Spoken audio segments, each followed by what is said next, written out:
So we are studying the book of Romans as sa part ng series of lesson natin ng Pauline Epistle. So, and as a continuation ng book of Romans, we already saw last 2 weeks ago yung chapter 1 to 5. So, who would like to share the content of chapter 1 to 5 quickly? So, who would like to share? Sinong gusto mag-share? Yes, William. So chapters 1 through 117 is the introduction, and opening remarks, and then chapter 118 through 3:20, Yeah. I think, is Yeah. justification and the doctrine about that. I'm sorry, it's not that. It's 118 through, I think it's chapter 2. It's talking about the whole world is condemned. Yeah. And 321 onward. through 320, and then 321. 321 through 5 is justification and Okay. God's solution to man's sin. Okay. So, like what William said, chapter 1 to 3 or chapter 1 to 3:20, it's all about the condemnation of the whole world. So, nakita natin sa unang 3 chapter ng book of Romans, yung problema sa mankind. And the problem with mankind is yung kasalanan natin. Tandaan natin, ang kasalanan para sa Panginoon, the sin that we commit against the Lord, it has consequence. And we see in chapter 1 to 3, since all of us got sin against the Lord, all of us are worthy of death. Romans 6:23 says that the wages of sin is death. Tandaan ninyo, mga kabataan, ang kamatayan, death in the Bible has there are two kinds of death in the Bible. First is the physical death, and the second and worst death that man would experience if he would not repent is the lake of fire. Darating ang punto ng buhay ng mga tao na wala kay Kristo, na kung sila ay hindi magsisisi, sila ay ihagis ng Diyos sa isang dagat ng apoy or lawa ng apoy. Naniniwala, do you believe in a lake of fire? Did you see a lake of fire? Have you seen a lake of fire? Nakakita na ba kayo ng lawa ng apoy? Just look up and look at the sun. Sun is an evidence of a lake of fire. Na lawa siya pero hindi tubig yung laman instead of fire. So, that's one of the things that we need to know. We need to know our sinful condition. And upon realizing our sinful condition, we should seek the remedy for our condition. Kung kayo ay may sakit, kung kayo ay may lagnat, hahanapin yung uminom ng gamot para sa lagnat. And the same thing sa book of Romans. We need to know our sinful condition, how we are sinful, how we are condemned. And that's why Paul mentioned in the chapter 3:21 to 5:21, the remedy, justification by faith and not by works. So, ibig sabihin nun, kahit pala tayo magtrabaho ng magtrabaho, ano yung mga trabaho? Yung pagsisimba, trabaho yun, yung pananalangin, yung sakramento, and other kind of dead works rather, hindi yun nakapagliligtas. So, ang tanging kailangan ng tao ay manampalataya kay Jesus Christ. Ilagak ang kanyang pananampalataya na si Jesus Christ ang namatay, inilibing at nabuhay namang muli, magsisi ng kasalanan, and he can be justified. So, quick question. Who would like to share the meaning of justification? Pag sinabing justified, what does it mean? Joe? The act of God making one righteous. Okay. So, in the sight of God, when a person is justified, even a person is sinful, he became right before God. So, yun yung justification. Halimbawa, ako ay inakusahang kriminal or magnanakaw. I am accused of a crime which I didn't commit. And once the judge says, during the verdict ng trial sa court, during the trial court, and when the judge proclaimed that this accused is not guilty, I became justified. Meaning, I became right before your eyes. So just like that example, when a person is justified by faith, what it only means is you became right before God. So, naging tama ka sa harapan ng Panginoon. At kung ang isang tao ay ligtas, if a person is saved, if a person is saved, you are also justified, meaning anytime you can approach God. Anytime you can pray with God. Anytime you can worship God. Because you are now right before God. And the problem with unbeliever, ang problema sa hindi taong ligtas, he is not yet justified. He is not justified. That's why if a person who is not saved pray to God, yes, the Lord hears the prayer of the unsaved, but the Lord doesn't receive the prayer of the unsaved. The Lord doesn't accept the worship of the unsaved. The Lord doesn't accept the service of the unsaved. Why? Because he is not yet justified. That's why salvation is the very first thing that we need to make sure that we have. Now, after salvation, after justification, next prominent subject ng Book of Romans, which is the continuation of our lesson, is from chapter 6 hanggang chapter 8, na ito'y patungkol sa sanctification. Okay, who would like to share sanctification? Aside from Joe, who already answered justification. Sinong gustong mag-share ng meaning ng sanctification? According sa chapter 6, 8, and 9. So, of course, there are many meanings about sanctification, but based on 6, 7, and 8, can you define sanctification? Yes, I think it's not mentioned in chapter 6 to 8, but the concept of sanctification based on this chapter, what is the meaning of it? Yes. Holiness or practical holiness. So, who else would like to share? That's correct. Yes, William. Setting apart. Setting apart. That's also holiness. Yeah, that's good. So when you say sanctification, of course, there are many definition of it based on different passages.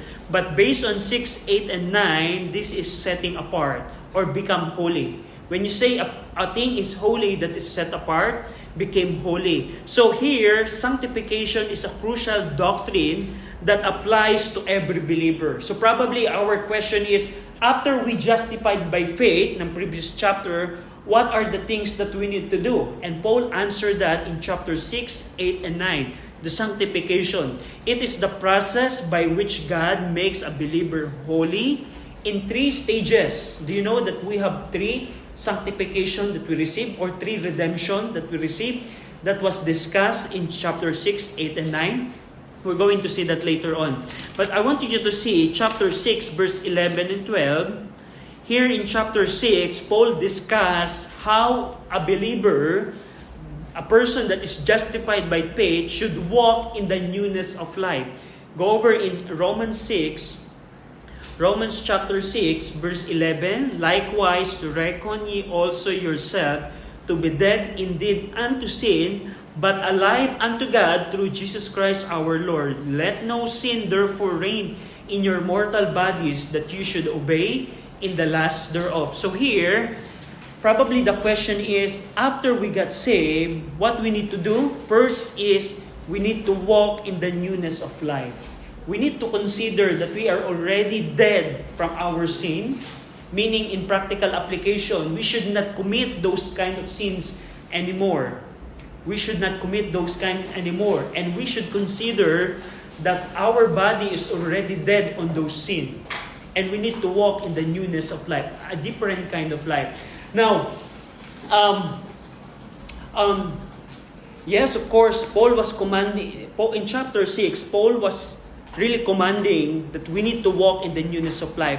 But really, what happened if a person got saved, according to Scripture, if any man be in Christ, he is a new creature. All things has passed away, behold, all things become new. Now, the problem in our time, ang problema sa ating panahon, there are many people that are professing that they are in Christ, but in reality, they don't have the newness of life in their lives. Tandaan niyo po, salvation is like a conversion experience. If a father got saved, he will not become the same father anymore. If a mother got saved, he will not become the same mother anymore. If a son, children, daughter, or sons become saved, he will not become the same children anymore. Salvation results ng newness of life. Just like when I got saved way back 2007, I was a thief and I was a rebellious son toward my mother. And when I got saved, I really don't know what happened to me. But of course, I know the scripture, but I just wake up one day and I realize how I have become a new, I have a new life. I have a newness in my life. So, of course, the conversion experience has something to do with our obedience to walk in the newness of life, but at the same time, there's a divine help that would give you strength to have a newness of life.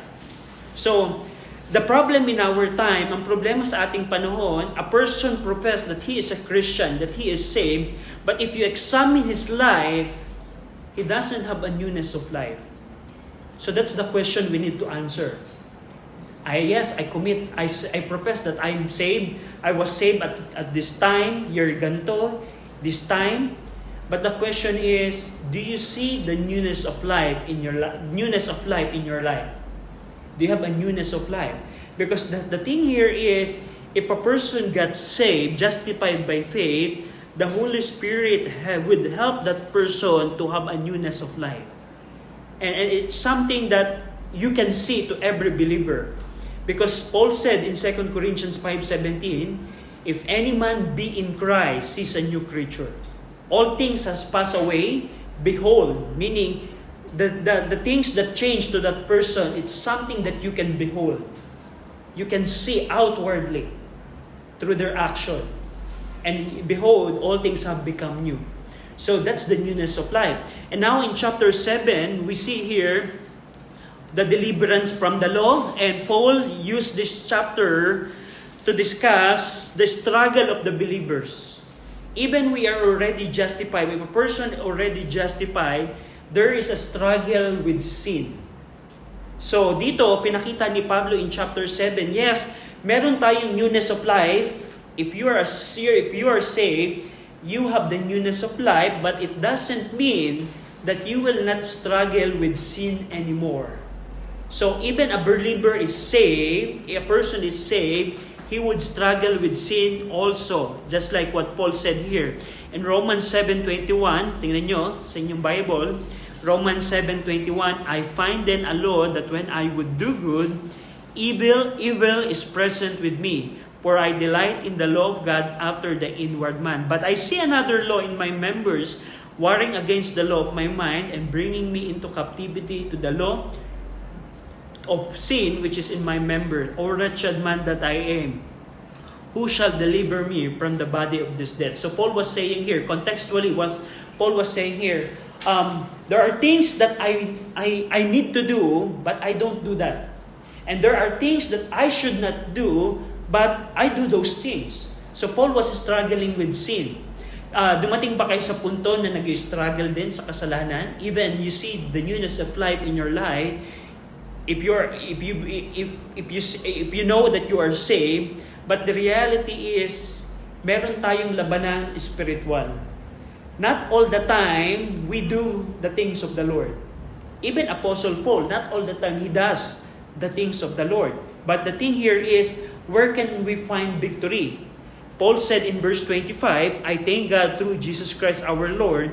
So then with the mind I myself serve the law of God, but with the flesh the law of sin. So we can have victory through our Lord Jesus Christ. So but the thing here is, we need to, as Romans 6-8 is about sanctification, we need to do our part in living a holy life. Yes, the Holy Spirit would help us, but the thing here is we need to act. And for example, parang ganito. Let's say I was a drunkard before I got saved. And I got saved and the Lord changed me. The Lord put in my heart that I should not do it, and I did. I don't drink anymore. But the thing here is, do you think drinking, addiction, would automatically remove from my system? So hindi kaagad yun. I will be struggling probably with those kind of sin, or I would still struggle with those kind of sin. So what should I do to overcome those temptations? So should I store a bottle of wine in my refrigerator and I will say, oh, I will not drink it, I will just display it in my fridge? Do you think it's a wise action? No. If you want to have victory over drinking temptation, you should avoid it at all. So ganun yung approach dito. In a way, in order for us to be sanctified, yes, the Lord has a part, but we also has a part. The huge part is on us. We need to act and we need to decide that we need to live a holy life. So yan yung chapter 6 and 7. Now chapter 8 comes with the past, present, and future redemption. We see here past and present, future redemption. Yung past redemption, the moment of salvation when the believer is positionally made holy in Christ. So we can check 1 Corinthians for that, but I want you to read Romans 8:1. Romans 8:1. There is therefore now no condemnation to them which are in Christ Jesus, who walk not after the flesh, but after the Spirit. If a person is justified by faith, if a person is saved, the thing here is he is already in the position that he is in Christ. Paul said here, in Christ Jesus. And if a person is in Christ Jesus, there's no more condemnation waiting for you. Kung ikaw ay ligtas na, kung ikaw ay na kay Kristo, yung unang ginawa sa iyo ng Panginoon ay wala ng kondemnasyon na nag-aabang sa iyo. So, contextually, what is the condemnation Paul was referring here? Question. If we're going to consider the context of the book, what condemnation Paul was referring here? Yes, we can say hell. Yes, basically we can just say hell. But contextually, did Paul discuss condemnation in the previous chapter? Did Paul discuss a kind of condemnation in the previous chapter? Do you remember chapter 1, 2, and 3? Where Paul said, men are sinner, that's why he is condemned. There's a judgment. For example, Romans 1:32 and Romans 2:2, Paul said here, judgment of God, condemnation of God. So the condemnation that Paul was referring in Romans 8, contextually, if we're going to honor the context, it's something to do with what he discussed in Romans 1, 2, and 3. So if a person is already justified, Paul was saying here, the things that I discussed in 3 chapters, in the first 3 chapters, it's not for you anymore. So hindi ka na-condemn kung ikaw ay ligtas. Pangalawa, the second redemption or the second sanctification is the present sanctification. Go over in Romans 8:2.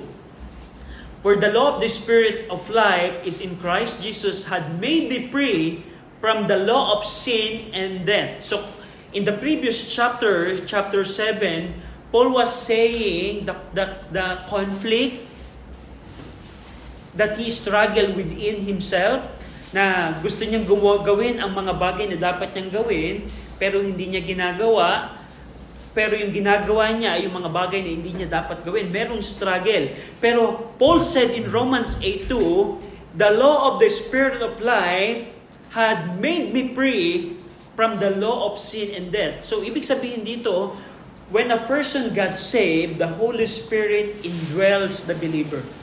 And that is the law of the Spirit that would make you free from sin. So, anong ibig sabihin ng made free from sin? When you say made free from sin, is from the power of sin. Kapag ang isang tao ay ligtas, the Lord free the believer from the power of sin. So, nakakita na ba kayo ng mga tao na gustong magbago, they want to change life, but they cannot change life? Just let's say, if a person is an addict sa alcohol, sa smoking, sa drugs, even what kind of therapy, rehabilitation that he will undergo, you will realize he doesn't have power to free from those kind of sin. And the reality is, we need the Spirit of God that has power to make us free. So that's something that we need to see. And that's present. And the future redemption in Romans 8:23, tingnan niyo yung Romans 8:23. In Romans 8:23, and not only they, but ourselves also, which have the first fruits of the Spirit, even we ourselves groan within ourselves, waiting for the adoption, to wit, the redemption of our body. So, merong future sanctification that we are waiting for. And that is sanctification when the believer is raptured and made fully like Christ. So, pagdating pagdadating ni Jesus Christ in the future, when Christ come to rapture the believer, that is our future sanctification. Merong past sanctification, merong present sanctification, but there is also a future sanctification na kung saan yung katawan natin ay babaguhin ng Panginoon from corruptible to incorruptible, from sinning members ng ating katawan to non-sinning members. So, in the future, when Christ comes to earth and rapture the believers, bibigyan niya ng bagong katawan ang bawat mananampalataya. So, if you examine the body of Christ, the resurrected body of Christ, there are a lot of things that amaze us if we understand the resurrected body. There's an instance where Jesus Christ came to the praying room through the door. Do you remember that in the gospel? Nung si Jesus Christ ay pumasok sa isang kwarto, He can pass through the solid materials. That's one thing that is amazing about resurrected body. Also, in the resurrected body, it seems that you can fly. You can ascend to heaven using your resurrected body. But do you know, the most amazing thing about the resurrected body, the most significant thing about the resurrected body is power over sin. Right now, we struggle to overcome sin daily, and as long as we live in this body, we will struggle that. Even you become the most holy person in this world, with this body, you will still struggle with sin. But the thing here in the future, when Christ comes, the Lord will give you a resurrected body. And the most important thing about that body is the presence of sin is not there anymore. So we are waiting for that. So nakita natin yan sa chapter 6, 8 and 9. So dito, in 3 chapters, Paul focused on the present phase of sanctification, or how the believers are to live victoriously by separating from sin and dedicating themselves to God's worship and service. So, chapter 6 hanggang 7, principle of Christian living. 7 hanggang huling verse ng chapter 7, practice of Christian living, and last, power of Christian living. So, we see that 6 to 8. Do you have any question on that? Meron kayong question about sanctification? So, hello po. So, chapter 6, 7, and 8. Now, let's see chapter 9 hanggang 11. So, chapter 9 hanggang 11, it's all about Israel. So, kung merong personal salvation, Paul discussed something here about national salvation. Salvation about Israel. So, Paul addressed Israel in Romans to complete his discussion of salvation, given Israel's role in divine history. So makikita natin, from Genesis chapter 12 onward, Israel was the central focus of God's redemption plan. I want you to know that. The Lord didn't the Lord Jesus Christ didn't came from a Asian nationality. The Lord didn't came from African nationality. The Lord Jesus Christ was a Jew, a Jew. And that's very important because the Lord, from Genesis chapter 12 onward, the central focus of redemptive plan is the Jews, or are in Israel. The thing here there is, Israel should be the lighthouse for all other nations, so that all other nations will get saved through Israel, through the proclamation of the gospel through Israel. But we know Israel didn't do their part. The Lord came to His own, but His own received it not. That's why in our time, Israel is not the one who proclaims the gospel. The church member are the one proclaiming the gospel. But the thing here in Romans chapter 11, that is God has not finished His dealing with Israel. Right now, Israel is in the side. He's not the center of the time right now. As per God, Israel is not the central focus of our time. What entity or what agency is the central focus right now? Do you know what is the focus right now of God? The local churches. Ngayon, ang sentrong ng layunin ng Diyos sa ating panahon ngayon ay hindi ang Israel right now. Right now, as our discussion goes, hindi ang Israel ang central focus. Pero in Romans 9, 10, 11, Paul was saying here, yes, Israel is not the focus, but the Lord is not finished with Israel. Darating yung time, pagdating ng tribulation, the central focus of God's dealing in the Word will go back to Israel. And Paul discussed here in Romans 9. Tingnan niyo yung Romans 9:1. Romans 9:1, I say the truth in Christ, I lie not, my conscience also, bearing me witness in the Holy Ghost, that I have great heaviness and continual sorrow in my heart. Verse 3, for I could wish that myself were accused from Christ, for my brethren, my kinsmen, according to the flesh. So nakita niyo dito, yung struggle ni Paul. Go over in Romans 10:1. Romans 10:1, brethren, my heart's desire and prayer to God for Israel, that they might be saved. So, at the point Paul was writing this epistle, Paul knows the spiritual condition of Israel. It started during the divided kingdom, and until Paul's time, Israel is still in rejection of God.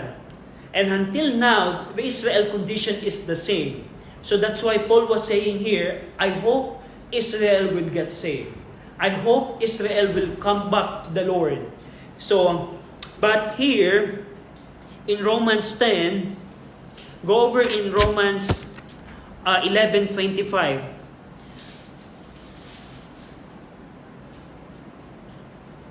Romans 11:25.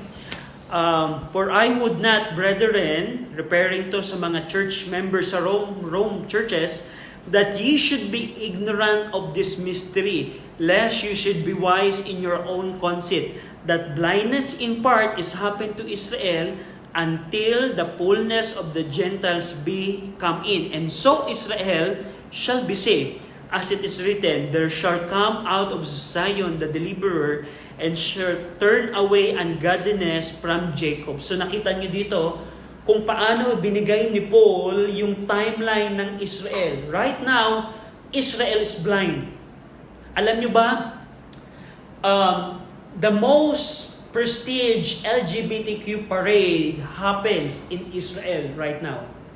Yung pinaka-prestihiyosong LGBTQ parade ay nangyayari hindi sa ibang bansa, kundi sa Israel ngayon.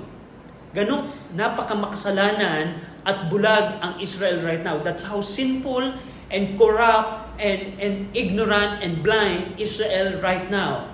But Paul was saying here, their blindness is temporary. There will come a time that their blindness will be gone. Sabi niya dito, that and so all Israel shall be saved. Darating yung panahon that Israel will be saved. So do you know the timeline, the eschatological timeline of the Lord for Israel? During the tribulation, pagdating ng tribulation, Israel will realize that they rejected their Lord, their Messiah. And darating yung time that they will repent to the Lord. And from that time forward, babalik ang focus ng Diyos, hindi na lamang sa mga Gentile churches, hindi na lamang sa mga local churches, but also para sa bansang Israel. So Paul discussed that in Romans 9, 10, 11. Go over in next section will be Romans 12 hanggang 15. So dito sa Romans 12 hanggang Romans 15, 13, in this section, Paul applies the doctrinal truth of Romans to believers' daily life, emphasizing personal holiness church unity, and obedience of God's order. So dito sa Romans 12 hanggang 15, nagbigay na si Pablo ng samot-saring utos ano yung dapat mong gawin sa iyong buhay. Una, yung personal dedication sa Panginoon. Tingnan niyo Romans 12, 1-2. I beseech you therefore, brethren, by the mercies of God, that ye present your bodies a living sacrifice, holy, acceptable unto God, which is your reasonable service, and be not conformed to this world, but be ye transformed by the renewing of your mind, that ye may prove what is that good and acceptable and perfect will of God. And that's something that we need to do as Christian. We need to have that kind of conduct. So Romans 12, 3-8, makikita nyo doon yung humble service in the local church. Paano ngayon tayo maglilingkod sa simbahan? Ano yung kailangan natin gawin in order to serve in the local church? Romans 12, 9 hanggang 21, Christian love and holiness. Ano yung pag-ibig natin bilang Kristiyano?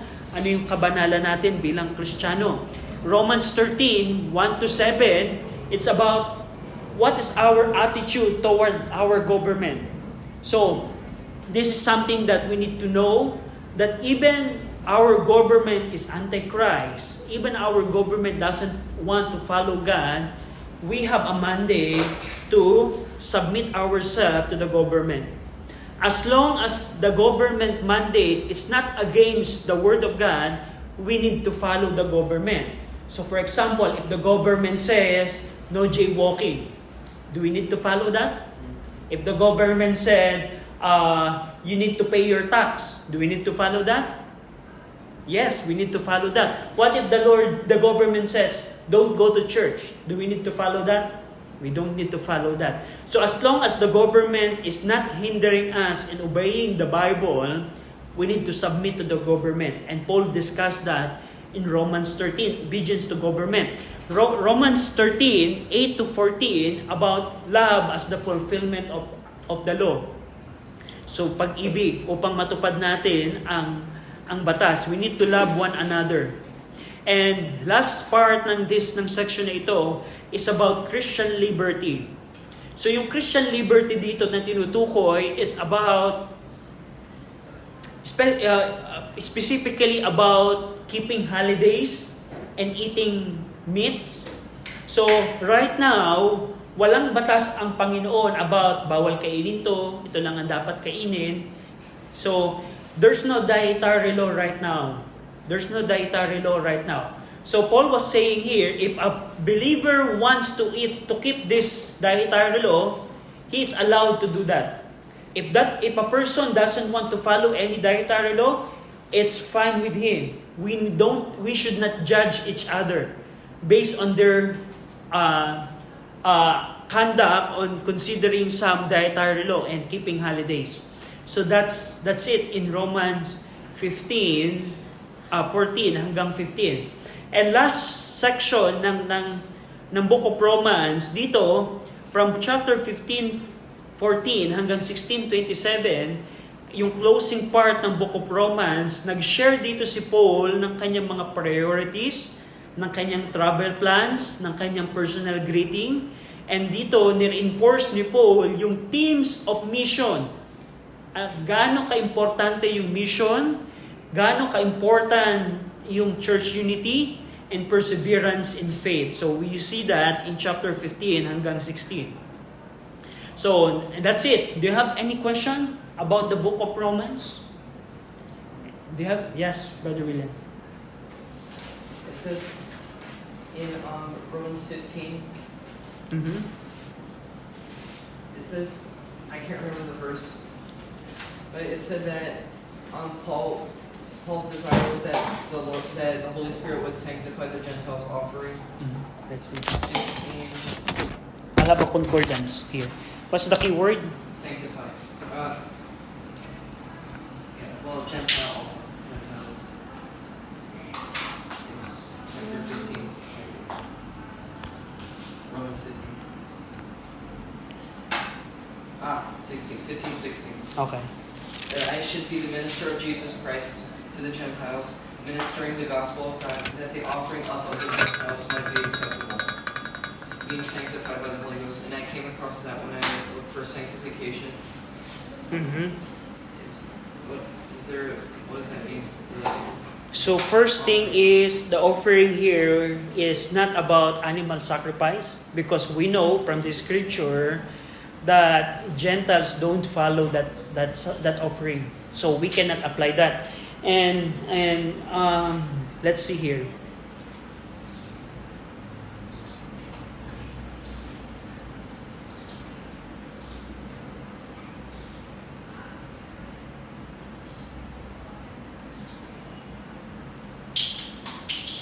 Mhm.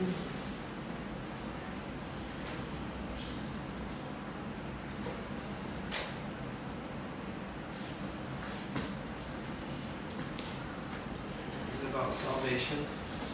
Like when the Gentiles get saved, that the Lord would accept them and Mm,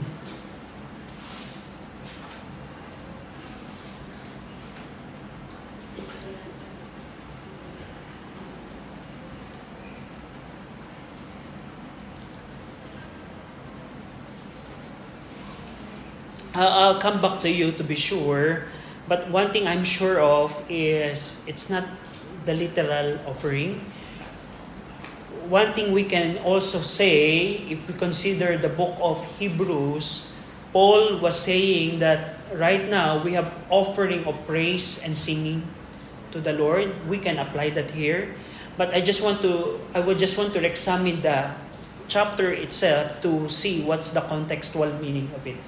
But if we will sort to compare other scripture, Gentiles has offering right now. Right now, even we are not Jews, we don't give the Lord literal sacrifices, but the book of Hebrews is saying right now we don't do that offering, but what we offer right now is the worship, prayer, and singing to the Lord. So we can apply that to this verse, but I'm not sure if that is the contextual meaning. I'll come back to you on that, on the contextual meaning. I think that's the meaning, but I want to be sure. So, yeah. Any other question? I'll come back to you on that. Any other question?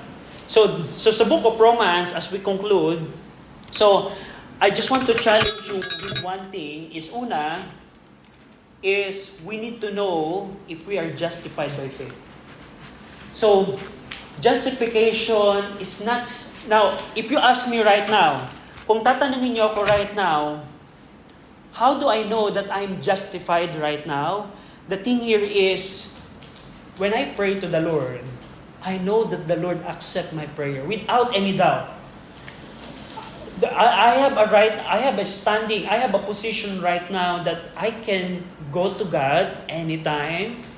Even I sin that day, even I continually sin, every day of my life I sin, but when a time that I come to God, approach Him through prayer, through worship, or through singing, I know that God accepts me. Why? Because I know that I am justified. Why I know I am justified? Because I put my faith on the finished work of Christ. That Christ died for my sin, Christ buried and resurrected, and that's I know that I am justified. So, bilang mga man, and I know right now that I have the righteousness. I know most of you came up with the righteousness of God. When you say righteousness, it's something that we inherit. The righteousness of Christ is now in me. Christ lived a holy life when He lived on this earth, and I know that that's what God the Father see on me. So, right now, as a testimony, I have that kind of mind right now. So bilang challenge sa inyong mga kabataan, do you have that kind of mind or position right now that without any doubt, you know that you are justified before the Holy God? So, kung wala, that's something that we need to examine. Probably, we don't grow in the Word of God yet, and we need to grow in the Word of God.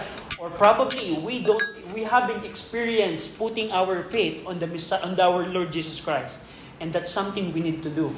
So, bilang mga mananampalataya, bilang mga tao, we need to examine ourselves with that. And last thing na gusto kong ma-remind kayo, after our salvation, is it done after salvation? As per the book of Romans, is the job done after our justification? You see that there are things that we need to do. We need to continually sanctify ourselves over sin. And Romans 12 onward, there are many things that we need to do. We need to serve in the local church. We need to love each other. We need to have a holy life. And so on and so forth. So, there are a lot of things. So, as per the book of Romans, yes, salvation is good. But it also discusses what are the things we need to do afterward, our salvation. So, that's it. Any question? I'll come back with that question. And then, if wala na, do you have any question? Next week, probably, God willing, we will have another book to discuss. Can you pray, Brother William? The Lord, we thank you for this day that you blessed us with. And I thank you that I'm able to learn a lot from the book of Romans, and that I'm thankful for this class, and that we're able to have this class and learn a lot about the Pauline epistles. I ask that you would help us to take home what we've learned and apply it to our lives. And I thank you for what you showed us about justification and just strengthening different doctrines in our minds. And I ask that you bless our worship with you today. In Jesus' name, amen. Amen.